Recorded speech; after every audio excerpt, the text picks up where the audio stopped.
Damon Runyon Theater.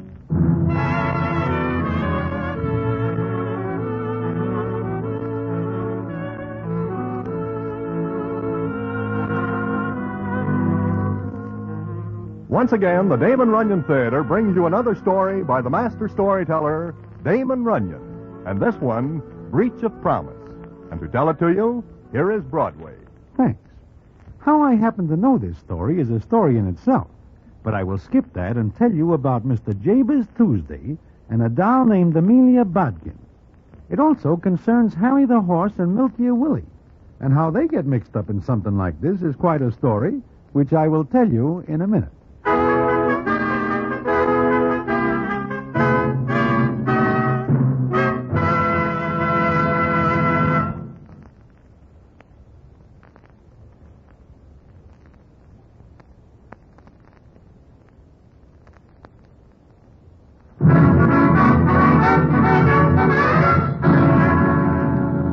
And now, back to the Damon Runyon Theater and the famous story, Breach of Promise.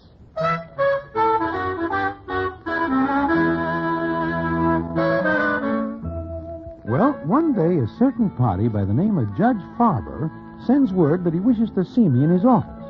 Of course, he is no more a judge than I am, and he is never a judge. And he is 100 to 1 in my line against ever being a judge.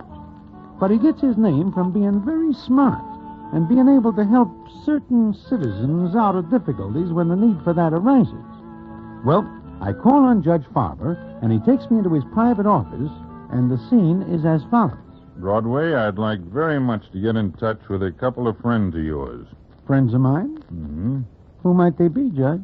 They might be anyone. But these particular friends happen to be Harry the Horse and Milky Willie. Huh?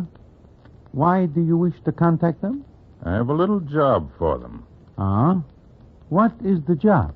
Well, it's out-of-town work that requires tact and, some nerve. The nerve is with them, Judge, but by no stretch of the imagination can I conscientiously recommend their tact.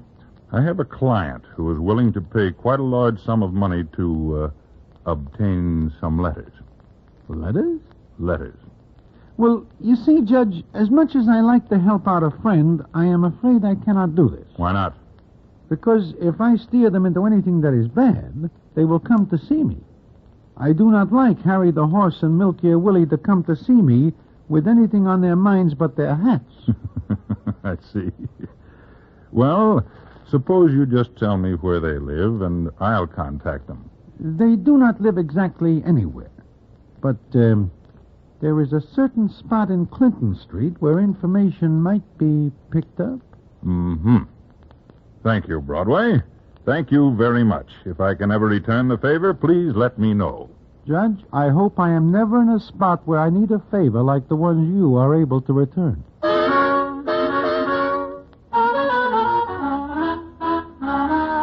Well, that is the start of it, and I do not hear anything more of the matter for several weeks. But one evening I am in Mindy's enjoying a little cold borscht, which is most refreshing in the hot weather which is going on at the time. I say I am enjoying it, but not for long, because all of a sudden there is a blast of air, and the scene is as follows. Broadway? Broadway, our pal. Harry, Milky, What is the matter? You swallow something? my tongue, I think. But you... We are looking for Judge Farber. Do you see him around lately? No, not exactly. Why? Well, we wish to thank you anyway for the job of work you throw our way. It is an interesting job. Is it not, Milky? In fact, most interesting. It turns out well for you? Well, yes and no. Do you wish to hear about it? Well, You go ahead with your borscht, and I will give you all the details so you will understand why we wish to see Judge Farber. All right, Harry. Well, it turns out that the job is not for Judge Farber personally, but for a client of his. Yeah, and who is this client but Mr. Jabez Tuesday? The millionaire? The same. The one who owns all the restaurants. What does he want with you? I am coming to that. Well, we go to see this Mr. Jabez Tuesday. He lives at a Fifth Avenue hotel where he makes his home. And me and Milky are going Oh, there yes. to see him. Yes, I see. You're the two gentlemen whom the judge sent to do... that is, you're the two men whom I wish We to... are here, Mr. Tuesday. Get to the point. Yeah, to the point. Well, I want you to get some letters for me. Oh, no, Nix. That is out. We do not crack a post office. Oh, you don't understand. There is nothing to understand about cracking a post office. It is just not being done. Well, these letters are in a private home. Oh, that is different. Proceed, Mr. Tuesday. I wrote them to a Miss Amelia Bodkin, and there are, certain things in the letters I wish I hadn't said. What do you write? Certain things which, you see... What you mean to say is that you write things which this doll, Amelia Bodkin, could use to put the blast on you. Precisely. Why do you want these letters? Because I'm going to be married, and I do not think my fiancée would appreciate the fact that I wrote them. Mm-hmm. I'm afraid Miss Bodkin may sue me for breach of promise. What is that? Well, it's when someone promises to do something and then fails to do it. Oh, we have got another name for it, but it is practically the same thing. And we go about correcting the situation a little different. Will you do this for me? We must settle first the matter of finance. Well, I'll pay $10,000 for those letters. That sounds like you once are a busy fellow with a pen. Valerie must never find out about them. Now you bring in a ringer. Who is this Valerie? Oh, she's my fiancée, Valerie Scarwater. She comes from a fine family. Any breath of scandal would result in wrecking my coming marriage to her. Okay. Now, what's the layout? The what? He means where are the letters? And is the crib hard to crack? What? He means, is it a tough job? Oh, no, not at all. Amelia lives in Terrytown. There's only a butler beside her in the house. But you've got to make it look as though you didn't just go after the letters. If they are missing, it is better than 6 to 5. Someone will say they are taken. That is very logical, Harry. It is more than that. It makes sense. Look, the letters are in an inlaid silver box. Take the box along with other silverware. There is other silverware? Yes, a Paul Revere teapot. Paul Revere? The jockey? The teapot is worth quite a bit, so you can make the whole thing look as though it's an ordinary burglary. Ordinary? You wrong us, Mr. Tuesday. Oh, I'm sorry. But you'll do it. Mr. Tuesday, for 10 G's, Milk Gear and myself will take the letters off the front of the Giants' uniforms.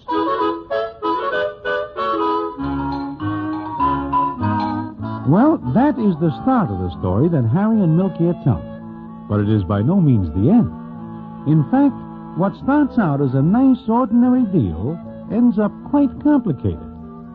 Anyway, Harry and Milk Gear borrow a car from a friend, and they drive out to Tarrytown. They are approaching the home of Miss Amelia Bodkin, and the scene is as follows.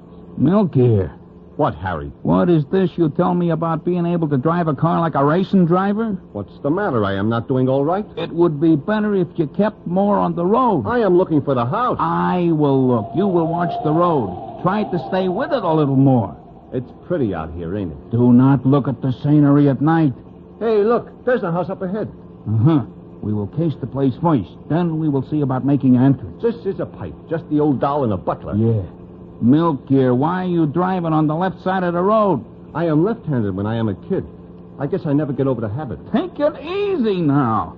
And turn in there where the gate post is. Then we stop the car and case the place from there. Sure. Milk Gear, you will slow up. We are not yet to the gate post. Milk Gear, you must not stop the car all at once. Ease into it. Harry, if you wish to drive, I will move over, and you may do so. Easy. Hey, look out!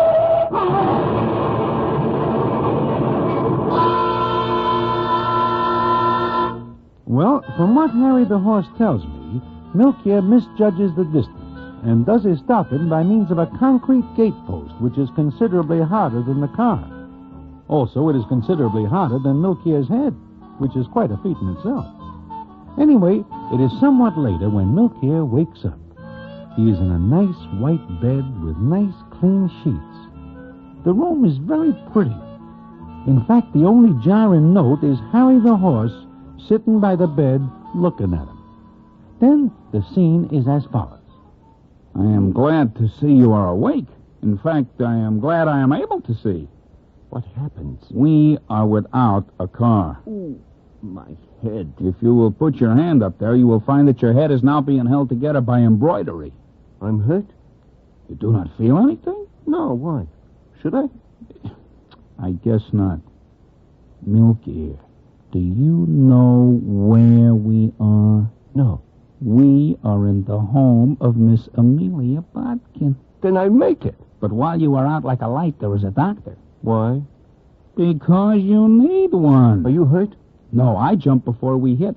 You leave me to take the rap alone? Look, it is better this way. I do not go along with that. Just listen to me. For what? It is better this way. Now, instead of having to crack this place, we are now inside. The hard way. The letters we are here to get are in this house.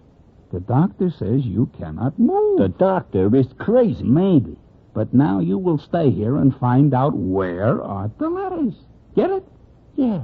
Yeah, sure. This is a cinch. Uh-huh. Now you... May I come in? Certainly, Miss Bodkin, certainly. Oh, you're awake, aren't you? Yeah. You know, you were very lucky. That cut might have been worse. Here, let me look at that bandage. Well, yeah. Yeah, sure. Hungry? Hungry? Well, yeah. Yeah, I guess I am. Good. I made some nice hot broth. This is very elegant of you, Miss Bodkin. Nonsense. I'm only too happy the accident happened where I could be of some help. I am very sorry I knocked over your gatepost. Fiddlesticks, I didn't like it anyway. I've been meaning to have it removed for a long time. My friend saves you the trouble. Well, now I'll get the broth. Yeah, thanks. Now, don't move around too much. The doctor says you're to be quiet. What is so funny?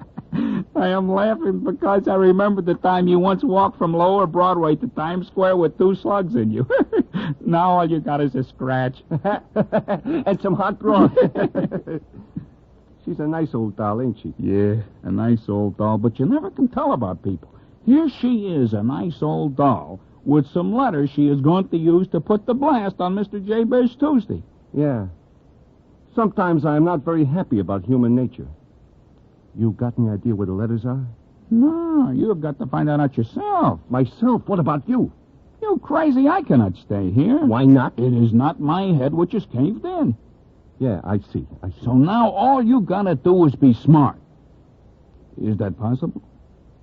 What do you mean? Nothing, but, The broth on the bed table, Charles. Thank you. Will that be all, Miss Amelia? I think so, Charles. Yes. Oh, this is Charles, Mr. I don't know your name. Oh, mine is Harry, and this is my friend... My name is Clarence. What? But I would not like for it to get around. It will go no further. Well, now that's settled. Now let's have some of this nice broth. You are going to feed him? The doctor says he mustn't move too much. Harry, you hear what the doctor says. I must not move too much. Uh-huh. Well, I will be getting back to town. We have got some business to attend to, and the sooner it is settled, the better it will be for all parties concerned. You know that, Clarence? Ta-ta, Harry.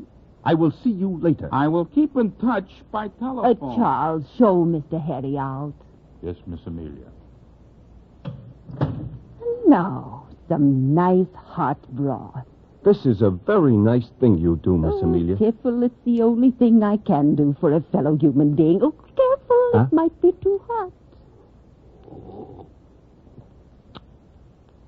You, cooked this up yourself? Yes. Don't you like it? It is good. In fact, it is by far the best soup I ever eat. Why, thank you.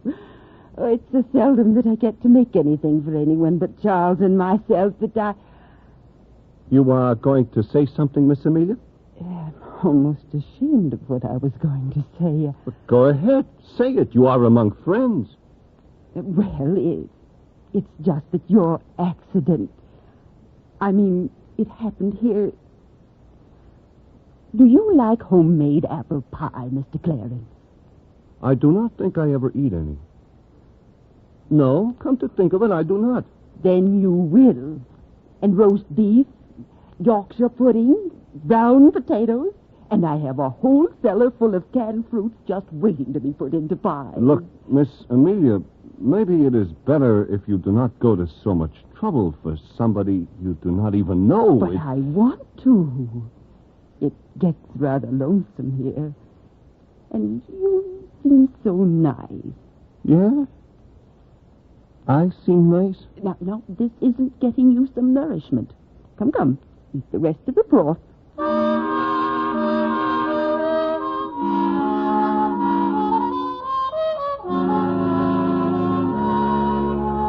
Well, that is the way it goes.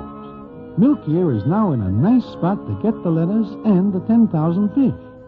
But what happens? Well, I will tell you about it in a minute.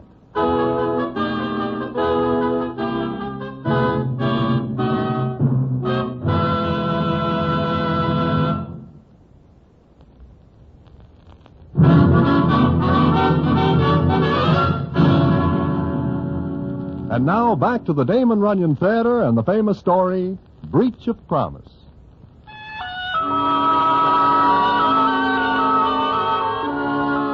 Well, Milkier Willie stays in Miss Amelia Bodkin's house. It comes up some days later, and Milkier is able to sit up. Personally, I think Milkier could walk around with no head. He is that tough. But he has got to find the letters. So what goes on is as follows. Do you care for more coffee, Mr. Clarence? Huh? Oh, no thanks, Charles. Then I'll take out the tray. Charles. Yes, Mr. Clarence?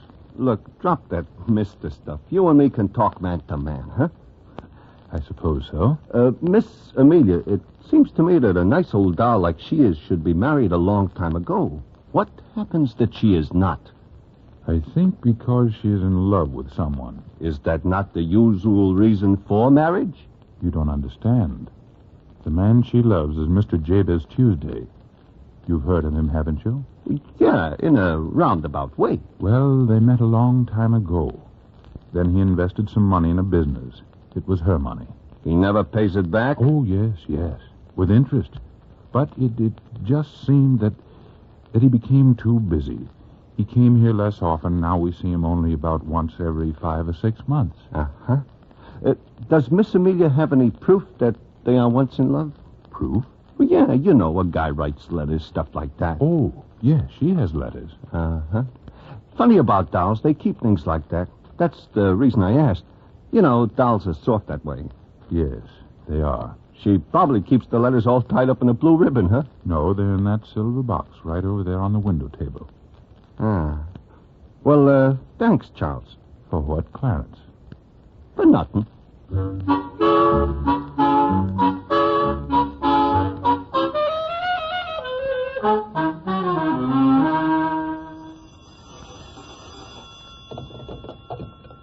Yeah?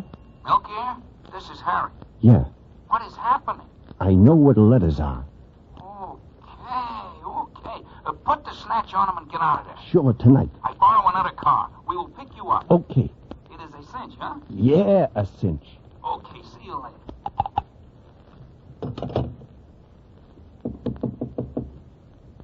Come in. I heard the phone ring. Uh-huh. Harry wants to know how I am. Oh. I thought the phone might be for me, but I hope I didn't disturb you. No, not at all. I really came in for something. Yeah? I came in for this box. The box? Yes, there's something in it. Oh, looks like it is a valuable box. Oh, it's very old, but what's in the box is worth $1 million. $1 million? Maybe more like 10,000. What? Nothing. Mr. Clarence, would you think me a foolish old woman if I talked to you about something? Like, for instance, about what? These are letters. Yeah, I see. I've kept them for years. Now I'm going to burn them.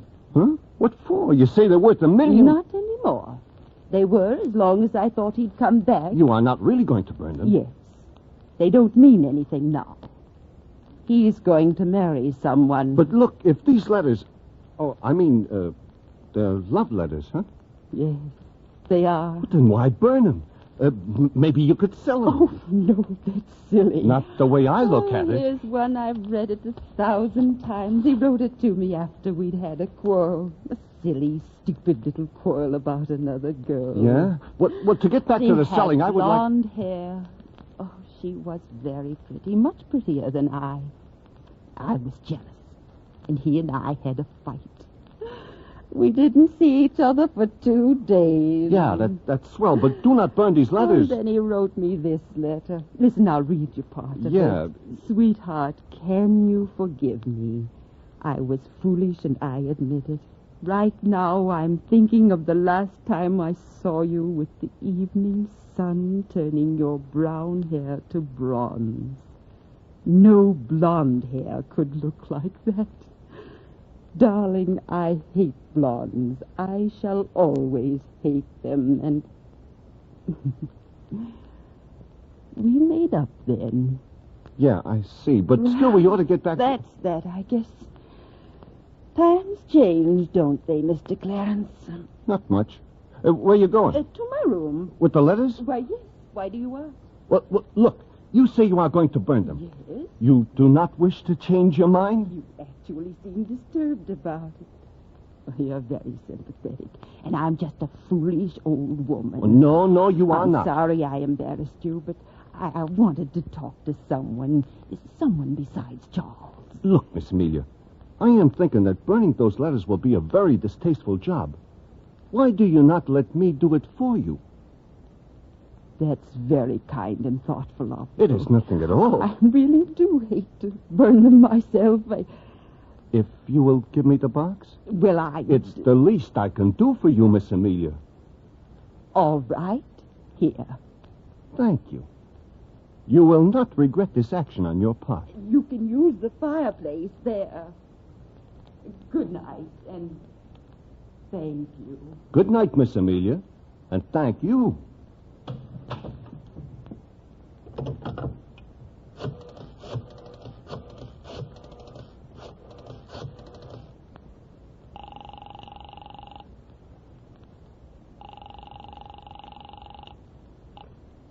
Yeah? Harry, this is Milker. What's the matter? Nothing. I just want to tell you that this is going to be tougher than I think. What are you talking about? You say you know where the letters are? Yeah, but strictly speaking, they are not now in the same place. Look, it is all very well for you to be in such a soft spot, but do not forget that there are 10 G's awaiting us. You will please remember. I remember, but there is something else that comes up. Do not pick me up tonight. In fact, do not pick me up until I give you the word. Goodbye.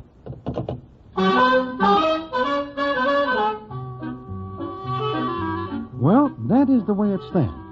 And the next day is Saturday, and the day that comes after is bound to be Sunday. And it is on Sunday that something happens at Miss Amelia Bodkin's house. Milk here is sitting on the porch with Charles and Miss Amelia when a big town car drives up in front and stops. And the scene is as follows. Jabez. Oh, Jabez. Mr. Tuesday, sir. Mr. Tuesday. Hello, Amelia. Hello, child. Amelia, darling, can you ever forgive me? Jabez, why, what do you mean? Oh, I was a fool, a stupid idiot, and I... Oh. Oh, Jabez, this is Mr. Clarence. Mr. Clarence, this is Mr. Jabez Tuesday. Yeah, I recognize him from his pictures, which are in all the papers. How do you do? Pretty good, I guess. Yes, Sit down, Mr. Tuesday. Enjoy the air. Jabez, it's so nice to see you. Oh, Amelia, I want to talk with you. I must. Why, of course, Jabez. We can go in the house. I'm sure Mr. Clarence will excuse us. With a great deal of pleasure. Go right ahead. Yes, excuse us, please. Come along, Jabez.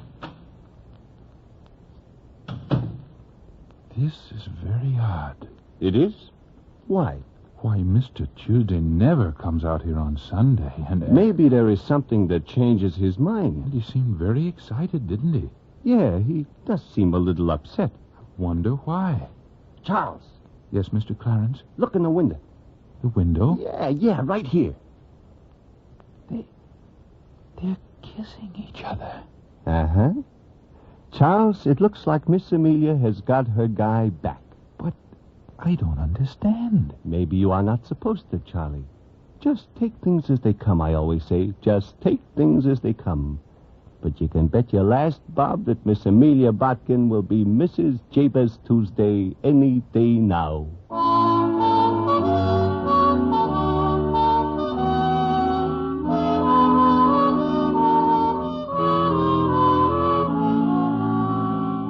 So it seems that Mr. Jabez Tuesday and Miss Amelia Bodkin get together. But there are still a few things that need a little clearing up. And they get cleared up when I hear the rest of the story, which I will tell to you in a minute.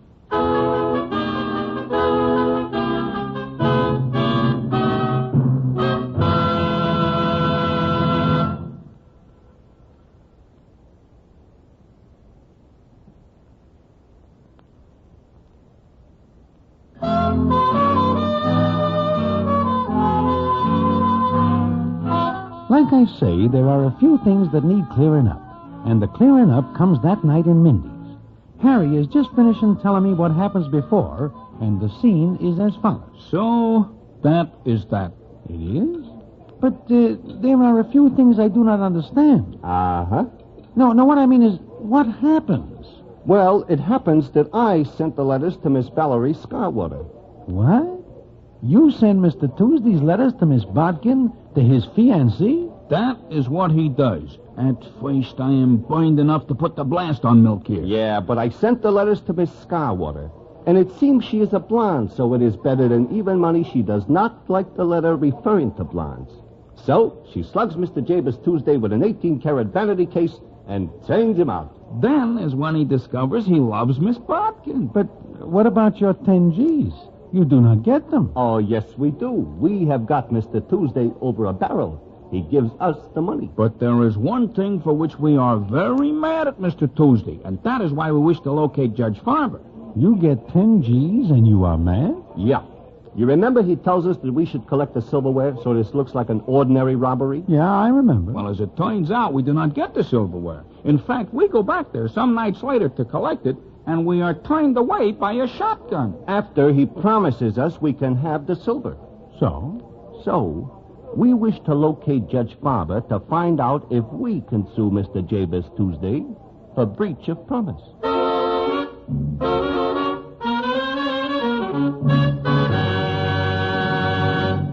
And so ends the famous story, Breach of Promise. For another great Damon Runyon story, listen in again next week to the Damon Runyon Theater.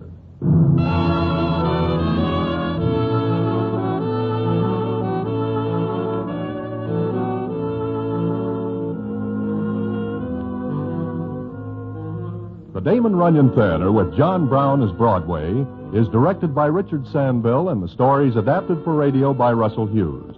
This is a Mayfair production.